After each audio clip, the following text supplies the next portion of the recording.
And there's more, because as the country becomes more and more crowded and the environmentalists become more and more noisy, it makes more and more sense than ever to have a small car.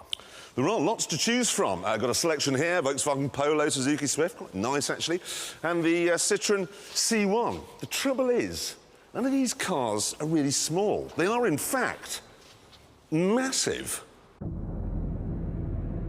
40 years ago, car makers could sell you something much smaller. The original Mini, for example, or the bubble car. But even these aren't small. Not really. Not compared to this. The Peel P50. That is 54 inches long and 41 inches wide. It is listed in the Guinness Book of Records as the smallest production car ever. And what I'm sure you're expecting me to do now is introduce Richard Hammond. But what I'm actually going to do is drive it to work.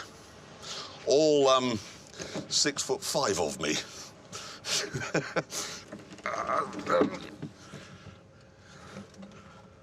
No, that's not going to work. I'll have to... hang on. Leg... yes, leg first, and then... yes! Built on the Isle of Man in the early 60s, the P50 was said to be almost cheaper than walking. Cost £198 and did 100 miles to the gallon. It sounds perfect, then, for the roads of today.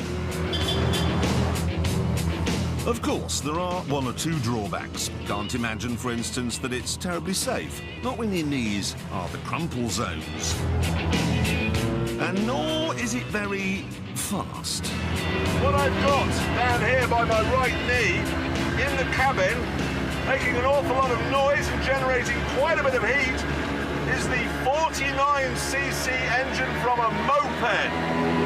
Top speed rather depends on how big you are and actually how much you had for breakfast.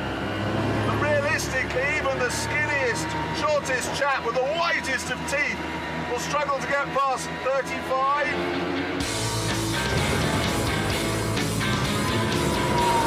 There's something else I've just thought of as well.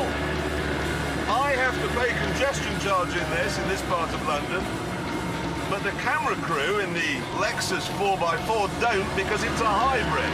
How fair's that? It's not like I'm creating any pollution at all.